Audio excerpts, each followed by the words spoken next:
Good morning from a very sunny Phuket. Just check out this weather behind me. It is absolutely beautiful. It's a little after 9:30 in the morning. It's the 3rd of February. That's Monday the 3rd of February, and we're going to be taking a look at Soi Saiyuan. I did cover the section that runs down there, but this is actually quite a long soi. So welcome back to the channel. If you're new here, then please take a moment to look at my other content, and if you like what you find, take a moment to subscribe to the channel. I don't ask this very often. It's a little thing for you to do, but it means a lot for me.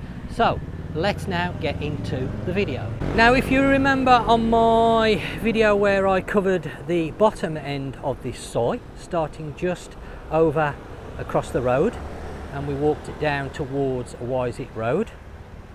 We are the other side of the junction now. You can see there's a little coffee shop there. In the morning you can take your coffee, great little place to sit. People watching, very busy soi this, and it actually runs quite a way. Let's now start and make our way up the soi. When I first started coming to Nha Harn Beach, passing through this area, another little place to take breakfast there. There wasn't really that much along this soi, a few businesses, but it wasn't packed. But over the years this has changed immensely.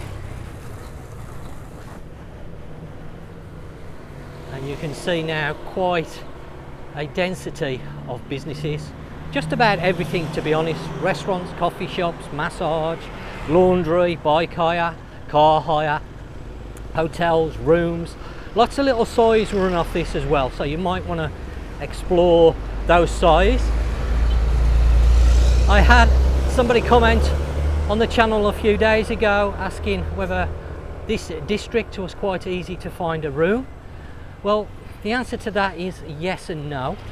It really depends on your budget. Obviously, if you're on a bit of a tighter budget, you may struggle, because obviously the cheaper, nicer rooms go quickly. If you've got more money to spend, then of course you're going to be able to find accommodation, no problem at all. So it really comes down to budget. I've not noticed this restaurant because some of them are tucked back a little bit off the road. You don't always notice when you're driving past on a motorbike everything. This is called the Chili House. Again, if you've eaten here and you know anything about this restaurant, do drop it in the comments down below. Thank you for everybody that's been commenting. It's very much appreciated. And there's another little restaurant next door to it as well. Again, I guess these are evening places. I think actually that one is open, but I'm not sure because the pool table's covered. It may be an afternoon evening place because it does say it's a bar, so probably afternoon. But again, if you've eaten here, drop it in the comments. Let me know if you've been in that bar. They do food, I think they do. Little shop over there selling Army and Navy stuff. Looks like an Army and Navy stores, a small Thai version of it. But quite a few shops along here. There's art galleries, so if you're looking for some artwork, you can see one just across there. You might be able to pick something up. So a really good choice along here, and I do feel that this area is a great place to stay, whether you're a tourist or whether you're looking at staying in Thailand and indeed Phuket long term. This is a great area because it's got loads of stuff in the way of facilities, so you're not going to go short. Lots of convenience stores along this road as well. There's about 3 or 4 to be honest, so again you don't have to go far, and about 5-10 minutes at the most there is a large macro superstore now that's been built in this district as well. Motorbike hire, as I've mentioned before, and as I keep mentioning, don't forget to give my wife a shout. Links in the description down below if you're looking for motorbike hire. Maybe she can do you a good deal. We always try to look after subscribers to the channel.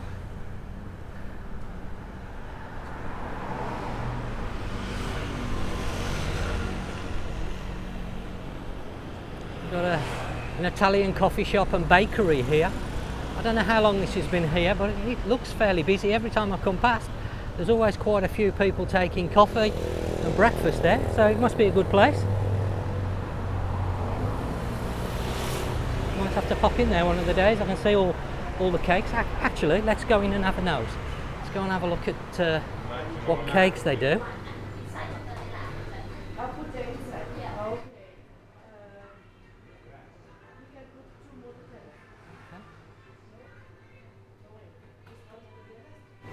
Ooh, those cakes look nice, I've got to say. Really nice. Do breakfast as well. Good morning. See there on the menu. Hope might be interested in calling in here. And a coffee and a cake. I might have to have one later myself. Those cakes look delicious. Okay, so let's talk about a few topics of the day. Get some feedback on these, please. If you don't mind commenting, let me know your thoughts. Let's talk about soy dogs and dogs in general over here in Thailand, because some of you may know I have a dog myself, Shadow, and she is a cross between a Thai dog and what we think, good morning, massage, what we think is a Belgian Shepherd, because she's got the German Shepherd looks, but she's only short. So a lot of Belgian Shepherds look very similar to German Shepherds, but they're a little bit shorter. So she's got some Thai dog in her somewhere, but well behaved. But there are a lot of Soi dogs here in Thailand, and unfortunately the Thais and people that live over here, they tend to have dogs on a whim, and they don't fully understand a halal food restaurant. In the evening it opens up, they put all the tables out and they do a lot of different foods. A mosque across the road, so just bear in mind if you're going to stay in this area, you may get woken up in the early hours of the morning when they're calling them to prayer, and in the afternoon. I don't know exactly the times. But going back to the topic, Soi dogs, they do have a lot over here, and as I say, the Thais mentality on dogs, they see them as a puppy and they think they're very cute, but they underestimate the commitment you're taking on when you have a dog. Of course, it's quite a tie when you have a dog at home. You've got to obviously be there all the time, you've got to take it out for walks, feed it, etc., as we all know, and hopefully you will do those things. But unfortunately the Thais, they tend to buy them, and then when they realise they've got to take them out for walks and exercise and feed them all the time and take care of them, they start to get fed up of them and they tip them out onto the streets, and that's why we see a lot of Soi dogs. Now these can be a nuisance on the streets, because obviously one dog generally on their own isn't too much of a problem, but when you get a lot of dogs together they can cause issues. In fact, I had a dog this morning while I was walking, Shadow, with Nat, attack us or go for us, started being nasty. We've got a couple on the estate where I live, and this isn't the first time, but I always carry around, basically it's a collapsible baton, so like the police use, and that's just for my own protection when I'm with Shadow, and also, you know, because there are packs of dogs. Where I live isn't too bad, to be honest, and a lot of them have been taken away because there's a temple nearby. The dogs tend to come from the temple, wander around the streets, they come on to the estate where I live, and they can be a nuisance. So this dog went for us this morning, but obviously I'd got the baton with me and give it a quick strike, and it soon buggered off. So I want to know some thoughts on what you feel about the dog position over here. I believe the law should be tightened to make the owners more responsible, because this dog, even though it's on the streets all the time, does actually have an owner, and she lives on our estate, and I've seen her feeding the dog and taking care of it when she wants to. But when there's an incident, because the time before when the dog went for Nat, actually the owner, as I believe, was just getting into a car, and when I questioned her about this dog should be on a lead or should be in the house, she denied that she owned it. And this is a typical reaction to a lot of owners over here in Thailand. They want all the benefits, but they don't want any of the problems. So if there's a problem, they just disown the dog. No, it's not my dog, I don't know who owns it, blah blah blah. Because there is a law that says if you're a dog owner and your dog bites somebody, you are responsible. But unfortunately, over here, like a lot of laws, it's not really enforced. Lack of enforcement is a big problem, but I do believe the owners should be more responsible. Whenever I take Shadow out, she's always on a lead. Obviously, from time to time, I let her off the lead so she can have a run around. But if there's children about or other people, I always put her back on the lead out of respect for other people, because Shadow's a lovely dog, but at the end of the day, she's an animal, and you never know how animals are going to react around other people. She may be lovely around me and Nat. She may take a disliking to somebody for no reason at all, and you know, could end up biting them. So I always make sure that she's on the lead just in case of any problems, especially if there's children about and things like that, because we have seen a few cases over here where dogs have mauled children and adults. In some cases it has been fatal, yet the dog has not been destroyed or put to sleep. Again, my personal opinions on this is, if a dog has attacked somebody, then it is a danger, and it is a danger to others, because you never know whether it's going to do it again in the future, and it should be put to sleep. Now, people will argue about this, saying that it's not the dog's fault, and I totally agree, it's not. 9 times out of 10, it's the owner's fault because of the way the owners look after it. But unfortunately, the dog is going to be the one that suffers the consequences, and not the owner. I do believe the owner should be punished as well, because they should be made to be more careful with the dogs. I mean, there are occasions when accidents happen, the dog gets out, the owner doesn't realise, and then he bites somebody. I know circumstances are going to be different for every incident, but generally I feel that over here nobody takes responsibility, and this is one of the things. I mean, just a few days ago we went to the local shopping centre, Robinson's in Talang, and inside there they got a big pet thing going on where lots of puppies for sale. And I personally don't agree with this, because obviously when you see a lot of puppies, they all look cute and everybody's, oh, how beautiful, how cute, and people buy them on impulse, but don't understand the responsibility of buying that pet.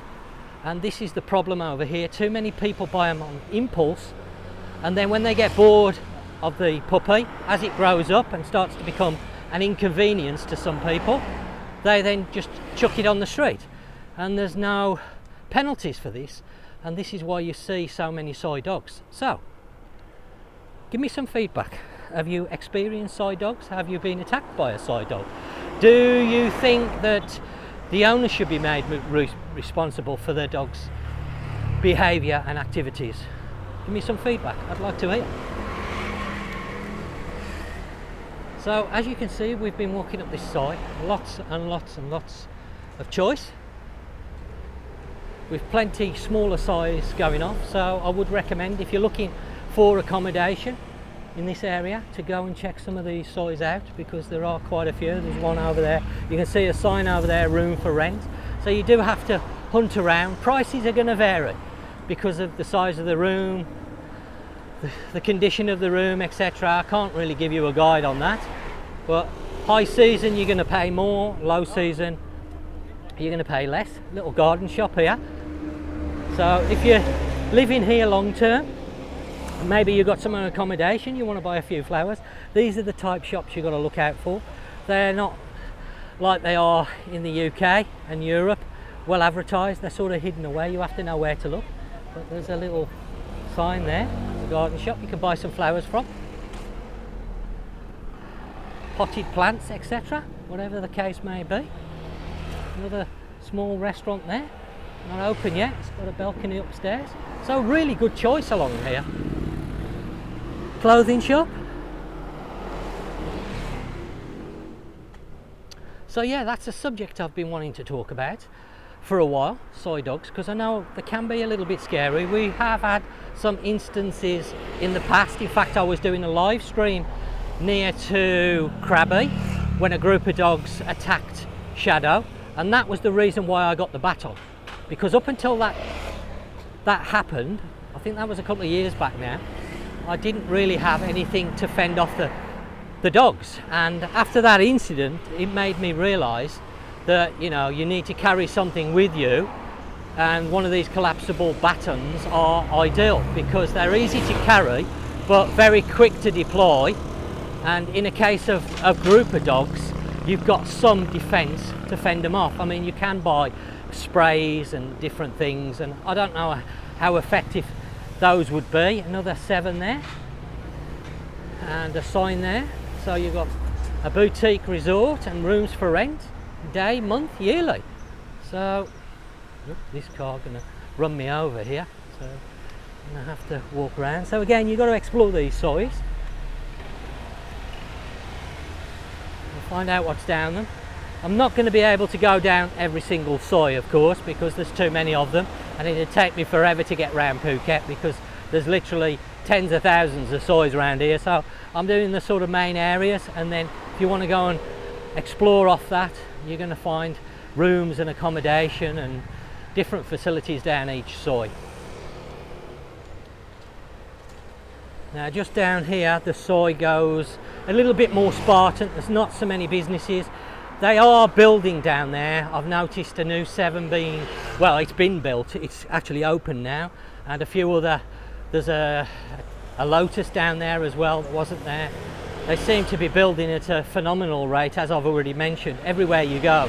So the area is being developed more and more, and there's less rural parts and more city parts where you've got facilities than anything else.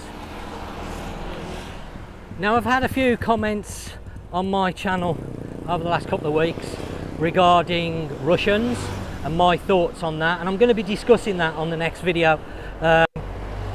My personal opinion on people is there's good and bad in all races and nationalities. You know, there's not one that you can single out to say worse than others. My personal experience, and we do have Russian customers as well as Russian viewers on the channel, I know I've got a few, has always been positive. I've never had a problem, but there are people asking me what my feelings are, and my feelings are I take somebody on face value. If they're nice to me, I'm nice to them, and I don't have a problem with them. In fact, I'll give you a prime example. In our hire business, we had one Russian guy hire a motorbike off us, and he damaged the bike. He bought it back. He couldn't apologise enough. He paid for all the damage he'd done, and he even bought us cakes and coffee to say sorry. Yet we had an English guy rent a bike that was 2 weeks old. He smashed the bike up. He did over 5,000 bahts worth of damage. He checked out of his hotel a day early, never contacted us, abandoned the bike and did a runner basically, so he didn't have to pay for it. And that was a British guy. So there you go, you know. But I'm going to discuss this topic in detail a little bit more in the next video, because I know people are asking a lot about it and what my feelings are, and they're saying Qatar is now Little Russia, and I'm not quite sure about that, because there's a guy at the moment that's actually renting a bike, and you would think he's Russian, but actually he, you know, because of the language he speaks and the way that the language translator, it looks like Russian. I mean, I'm no expert on the Russian language, but he's actually from Hungary. So, you know, there's a lot of Eastern Europeans coming over to Phuket as well, not necessarily Russians, and sometimes Eastern Europeans can be confused for Russian tourists. So that's not fair to confuse the two. So like I say, on the next video I'm going to discuss this topic. We're going to get a little bit of feedback. Please do comment on this video, let me know your thoughts on that, and also about the soi dogs. So as we get towards this end of this sort of area now, you will see there's a large resort just at the end here, and then really there's not a lot between here and the Wisit Road. So I'm going to cover that part of this soi on the bike, so you can see what's there, and also going back down the Wisit Road towards the other end of this soi where it comes out on the main road, and then we will make our way down on foot again into Rawai beach.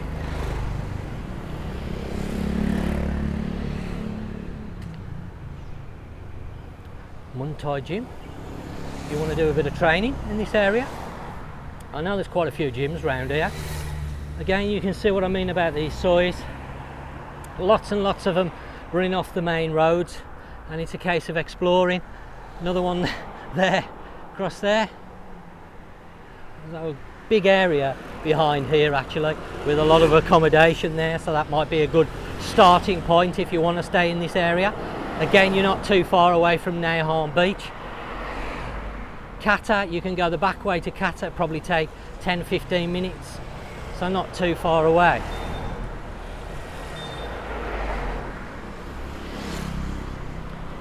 And that's the resort that I was telling you about, just over there. Again, if you've happened to stay there, please do drop some comments down below if you're watching the video. I'm always interested to get some feedback on these places.